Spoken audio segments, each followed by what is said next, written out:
Velvet Butterflies by M. Lycanthrope. It all began silently, unexpectedly, without a shape and without a form. Carried in the wind, undetectable to the eye and unavoidable, a small deathly spark ignited a flame that became a wildfire. Before we knew it, we were all submerged into the jaws of perdition and baptized in hellfire. Forgive me for not being able to paint the entire picture properly. My mind is slowly falling apart and fading away into a strange and inescapable fog. I don't know for how much longer I'll be able to recall anything. Someone whose name and face I cannot recollect anymore fell ill, stricken down by a sudden bout of fever. Soon enough, they were too weak to even speak. A while after that, I heard they were coughing up blood. In a matter of days, rumors spread they had the plague, as their arms and legs had turned the color of coal, and before the Lord came to claim their soul, I heard maggots were already crawling out of their mouth. It wasn't the plague, but another one of the devil's attempts to corrupt and destroy us. Soon enough, more and more people fell ill, and most people in this town ended up ill with this diabolical affliction. Even my family, my wife and son and his wife too. Right after she had given birth to my first grandchild. The pernicious parasite ate away at the poor souls it possessed.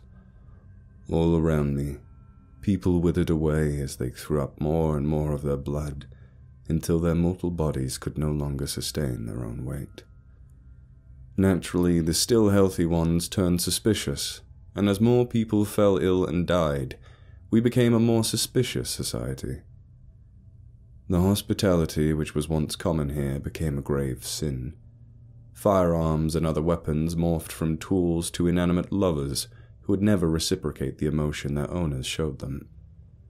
All of it happened because this infernal plague didn't just kill our neighbors and spread through contact with them. It had a more sinister side to it.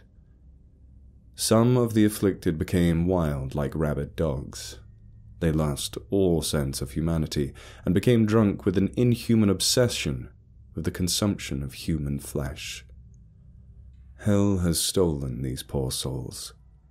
It twisted and corrupted them, leaving them completely subservient to the devil's charm, a flock beyond salvation. These lost souls could never resist their perverted desires. Their hunger for human flesh and thirst for human blood drove them and controlled them. They ceased being human, becoming single-minded and base, with no sense of right or wrong, with no sense of self even. All they ever had, and all they will ever have, is their insatiable lust. I've kept my rifle close to me ever since I saw these things roaming about at night, with my own two eyes. Nothing that looks so human whilst behaving so animalistically is to be trusted. These creatures, they hunt only at night. They are the reason we can no longer trust each other or even ourselves. Unfortunately, owning a rifle didn't help me. I couldn't save my family. We've all succumbed to this terrible plague. We've all succumbed to this disease, and the devil and his minions have already devoured our souls. My son, my flesh and blood. I heard the baby cry in the middle of the night. Grabbing my weapon, I ran to his room. I was too late. Too late. Too. A dark shadow stood in that room, freezing the air. A nightmare wearing a human shape stood before, casting its malevolent presence to a paralyzing effect. I stood and watched, hopeless, as the heartless demon held my weeping grandchild in its hand as if it were a slab of meat. I stood there mortified and watched as this ghoul wearing my son's likeness as an ill-fitting mask bared its blood-stained teeth. It wasn't my son. It couldn't be my son. He was dead. My boy was dead. The malady took him. I had buried his body months prior. He was dead. The gaunt, deathly pale silhouette in front of me couldn't be him. It shouldn't have been. It wasn't. Before I could even move, the demonic impersonator lifted the infant above its gaping maw and sawed into it with its teeth, splattering blood all over, while the sound of bones being crushed followed by a ghastly silence replaced the child's wailing. In a matter of seconds, there was nothing left of my grandson, besides a few red stains on his little bed. A burning wrath slowly replaced my shock, clouding every thought I had previously had with a searing lust for revenge. The creature swallowed the last bits of my grandson loudly before turning its back to me, and as its body jerked and contorted in a way befitting an insect as it crawled out of the window from which it had entered my home, without a second thought, I followed it. It ran faster than any human could ever run. It moved like a feline on all fours, occasionally leaping into the air and bouncing off a tree or buildings to increase the distance between us. I ran after it, my rifle aim on its head. The night was dead silent, turning the sound of chase into an ocean of miniature explosions dotting the ground. Slowly but surely, I was closing the gap between us. The hunger to destroy that thing that laid waste to what remained of my kin was overwhelming and all-consuming as it ate away at my mind and my heart. Soon enough, I was close enough behind the demon, close enough to blast through its head. All it took was a single motion of my finger. The rifle roared as it unleashed its deadly load, destined to tear through the air and put down the rabid animal before me.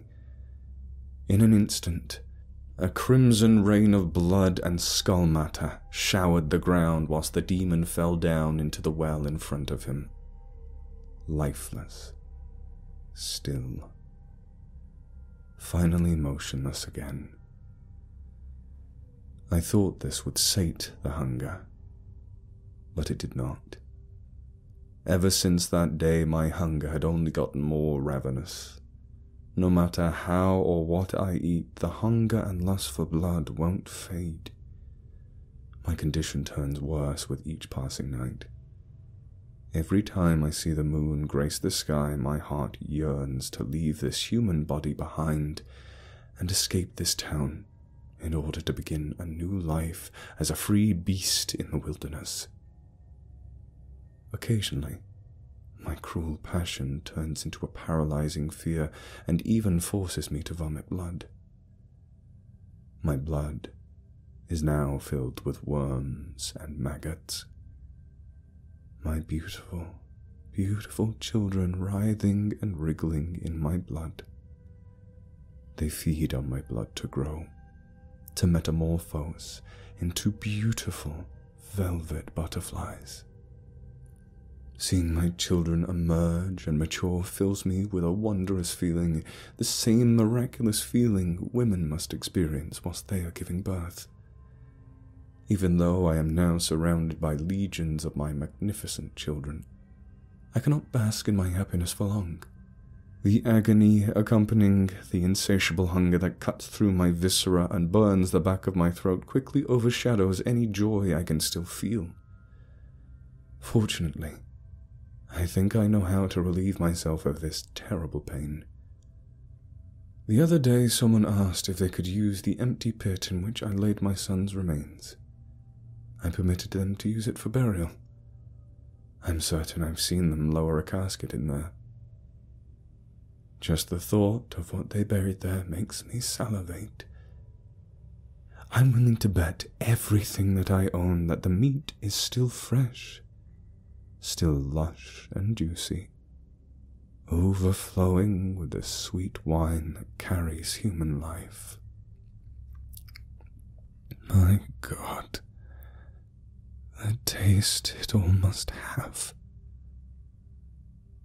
Nothing short of heavenly manna.